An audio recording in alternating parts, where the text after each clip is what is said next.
Validation of the console results. जिस तरह कल डिस्कस हुआ था कि आपके पास तीन किस्म के सोल्यूशन अवेलेबल है। एनालिटिकल सबसे स्ट्रांग अप्रोच है।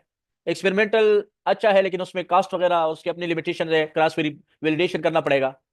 इसके अलावा जो सिमुलेशन है ये अच्छा है, आपको जस्ट स्किल चाहिए और पीसी चाहिए। बाकी आपको प्रिडिक्टिव रिजल्ट्स मिल जाएंगे, उसके बाद आप ऑप्टिमाइज करके रिजल्ट्स निकाल सकते हैं। फेब्रिकेट बाद में करें, टेस्ट बाद में करें, once you are confident with the results. इसके अपनी लिमिटेशन ये है कि इसको भी क्रॉस वेरीफाई करना पड़ेगा। तो देखिए यहां पर मैंने आप लोगों के लिए अपने एक्सपीरियंस बेस कुछ लिखा है कि बेटर अप्रोच ये होगा कि आप अपने रिजल्ट्स को किसी भी पब्लिश्ड लिटरेचर के साथ वैलिडेट करें, और वो एक्सपेरिमेंटल हो या एनालिटिकल हो। फॉर एग्जांपल मैथ्स डिपार्टमेंट से दो डॉक्टर साहिबान बैठे हैं, एक डॉक्टर साहिब एक डॉक्टर साहिब।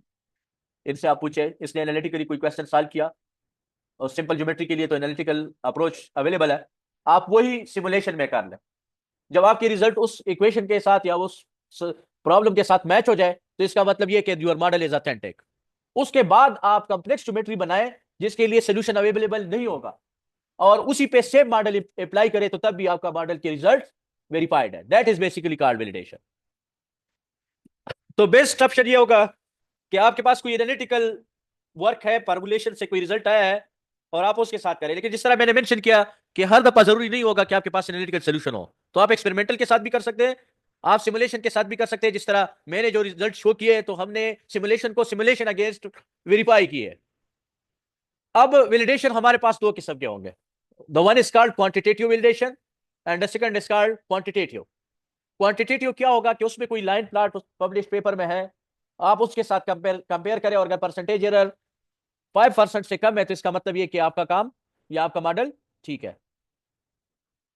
क्वालिटेटिव का ये मतलब है कि जिस तरह सरफेस प्लॉट्स अभी हमने कलर प्लॉट जनरेट किए, इसको कंटूर भी बोलते हैं। तो इन कंटूर के साथ अगर आप वो मैच करें तो कंटूर का आप दो तरीके से देखेंगे। एक तो ये कि उसके अंदर जो कलर की डिस्ट्रीब्यूशन है वो भी सेम हो, दूसरा जो लेजेंड है उसमें जो स्केल लगा हुआ है वो भी सेम हो, और मैग्नीट्यूड भी तकरीबन क्लोज आ रहा हो, अगर 5% से कम हो, मैक्सिमम 10%।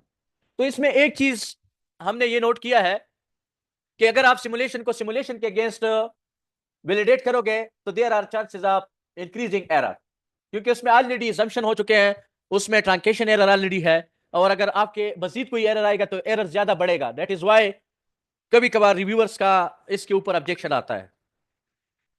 हाँ, तो मोस्टली आप एक्सपेरिमेंटल को टारगेट करें और उसके साथ करें। एनालिटिकल के साथ करना है तो उसका मैंने तरीका बता दिया। आप क्या करें कि जो रेगुलर शेप ज्योमेट्री है, जिस तरह भी ये कैंटिलीवर बीम हमने सॉल्व किया, तो इसका तो एनालिटिकल मैकेनिक्स ऑफ मटेरियल में सॉल्यूशन अवेलेबल है। डिफ्लेक्शन, डिफॉर्मेशन, सारी चीजें हम इजीली कैलकुलेट कर सकते हैं। तो आप सबसे पहले इसके लिए करें। फिर लाजमी बात है कि कंपोजिट मटेरियल के लिए या इरेगुलर शेप अगर आप बनाते हैं कोई ऐसी कंटिन्यूअर बीम, तो उसके लिए नहीं होगा अवेलेबल। तो आप क्या करें कि इसी मॉडल के अंदर वही ज्योमेट्री इंपोर्ट करें, और फिर उस पे सेम मॉडल अप्लाई करके जब रिजल्ट निकालेंगे तो आपके पास एविडेंस है कि मैंने जो रिजल्ट मॉडल है वो पहले ऑथेंटिकेट किया हुआ है। तो आई थिंक कि कंसोल की वैलिडेशन या सिमुलेशन की वैलिडेशन का आप लोगों को आइडिया हो गया होगा। अब आते हैं नेक्स्ट, जो आखिरी हमारा पोर्शन है जिसमें टास्क आप लोगों को असाइन किया जाएगा, या आप लोगों को मैं शेयर करूंगा भी व्हाट्सएप पे, और आप लोगों ने यही फॉलो करके ना अपने लैपटॉप से ट्राई करना है, स्टेप्स फॉलो करके। लेट्स से आप लोगों को कोई प्रॉब्लम वगैरह उसमें आता है तो I will available for both online candidates and for physical candidates, I will help out you. तो ये देखे टोपोलॉजी ऑप्टिमाइजेशन कल भी डिस्कस हुआ था कि लेट्स से ये आपके पास एक नी जॉइंट है या एक नी ज्योमेट्री है, और उसके लिए कंप्लीटली ये ज्योमेट्री यूज होगी। इनिशियली आपने ये ज्योमेट्री रखी, फिर आपने उनको अपने रिक्वायरमेंट बता दिए कि इस नी का जो स्ट्रेंथ है, इसकी जो डिफ्लेक्शन या इसकी जो चीजें हैं वो इतने लेवल के हो, तो तब ये मेरे इस एप्लीकेशन के लिए या इस काम के लिए कैपेबल होगा। वो कंस्ट्रेंट आप सिमुलेशन के अंदर इसमें ऐड करेंगे, और उस हिसाब से आप सिमुलेशन को रन करेंगे।